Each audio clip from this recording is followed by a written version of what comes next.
lebih indah lah ya, ngeles juga Pak.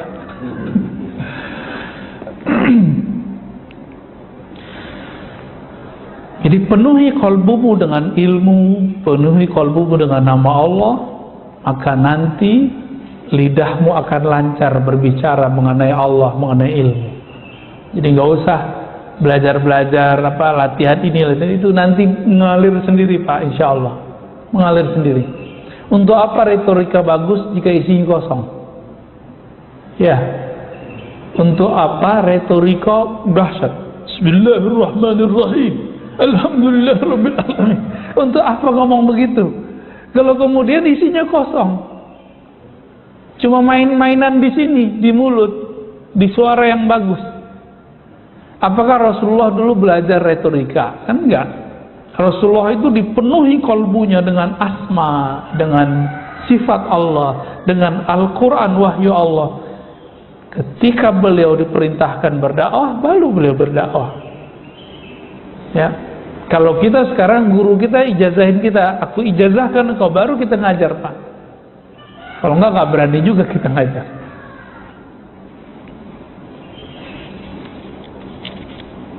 Nah ini kalau zaman sekarang ada musibah yang saya sebut kemarin, branding. Jadi ustadz-ustadz itu sekarang mau membranding dirinya dengan penampilan zahir. Tolong jangan sibuk di situ. Misalnya Ustadz serbanan, kemana-mana harus pakai serban, kan nyiksa diri namanya itu. Masa ntar ke mall harus pakai sorban Pak. Ustadz apa lagi? Macam-macam lah. Sekarang banyak branding gitu. Biar disebut ahli ceramah, ahli ustadz. Ya, dulu kan kalau di Depok ini ada macam-macam namanya Pak dulu. Ustadz ini ada kumpulannya apa gitu ya, saya nggak tahu namanya, pernah dikabarin teman-teman. Muncul sosok seperti Ustadz Adi Hidayat, Ustadz Abdul Somad, itu habis tuh pamornya yang tadi itu. Kenapa? Coba Ustadz Abdul Somad kan nggak pakai retorika yang macam-macam, ala dia aja kan, nggak mesti bahasanya nyablak kayak orang Betawi, nyablak kayak orang kampung dia aja. Tapi karena dia berbicara dengan dalil, itu berefek kepada orang. Ini yang orang cari. Ya, ketika umat Islam Ahlus Sunnah digeber, ya, dicaci maki, direndahkan, dibidah-bidahkan oleh satu kelompok, mereka ini datang untuk menyajikan dalil, mempertahankan diri di kalangan Ahlus Sunnah. Ini yang dicari. Dulu zaman-zaman habis Krismon ya, yang dibutuhkan gimana biar hati ini tenang, maka muncullah ustadz kayak Ustadz Arifin kan, biar hati nangis, tersentuh. Tapi kan berkembang terus Pak, zaman berubah, ada masanya ya. Ada orang yang tertipu, orang-orang alim berilmu, bahkan ahli ibadah yang tertipu lalu tinggal di Haramain, Mekah, Madinah. Ini zaman dulu sering.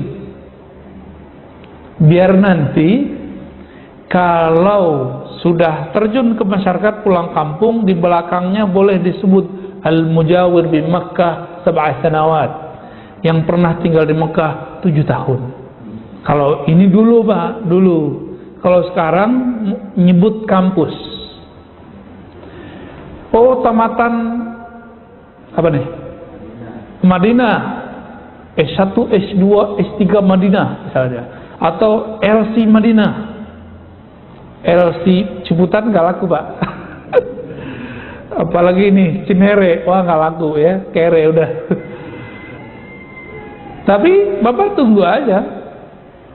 Orang kan nggak nyari gelar, nggak nyari brand, ini tamatan itu. Orang yang dicari apa? Orang yang ngaji. Ngaji di Madinah, ngaji di Jombang, ngaji di Surabaya, ngaji di Jakarta, ngaji di mana lagi? Di Palembang. Itu lebih baik daripada kalau ke Mesir main futsal gitu. Pergi ke Mesir, pulang-pulang mengharamkan ziarah kubur, di sono dia ziarah ke Raja Fir'aun. Fakta ini Pak, ini fakta semua. Ya.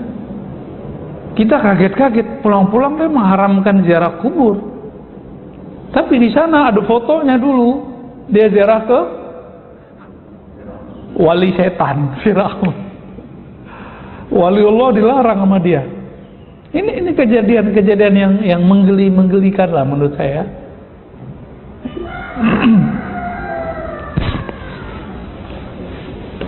Banyak kiai-kiai nggak bergelar Pak di Jawa, tapi ilmunya ngelewatin kita yang bergelar.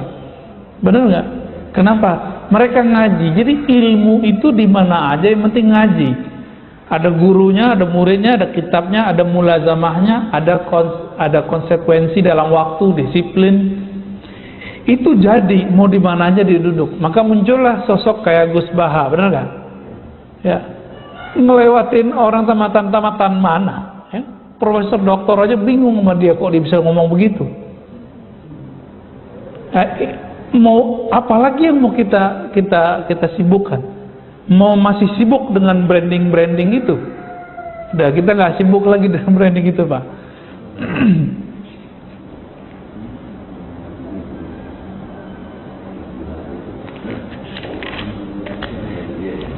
Wah ini masih banyak nih contohnya beliau. Saya rasa cukup dulu ya. Jadi intinya Bapak Saudara makan Allah, al-maghrurun ini orang yang tertipu ini,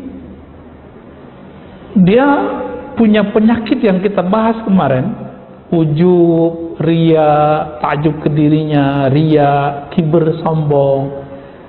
Nah, ini bibit di kolbu, masuk ke dalam kolbu. Bertambah ilmu, bibit itu tumbuh. Bertambah ketaatan, riyaknya tambah tumbuh. Begitulah terus, tambah banyak amal, tambah sombong. Tambah banyak pengikut, tambah sombong. Begitu terus. Dan fitnah bagi para ustadz, ujian yang paling besar para ustadz dua aja. Ilmunya, popularitas atau pengikutnya. Itu yang paling berat. Ya, semoga kita selamat dari itu. Amin ya rabbal alamin. Ya. Ada yang mau ditanyain, Pak? Udah 6:04 nih. Tapi jam saya yang lelet.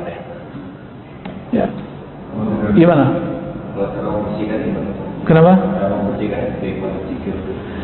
Cara membersihkan sombong, ria, itu dia terlihat nggak? Nggak kelihatan kan?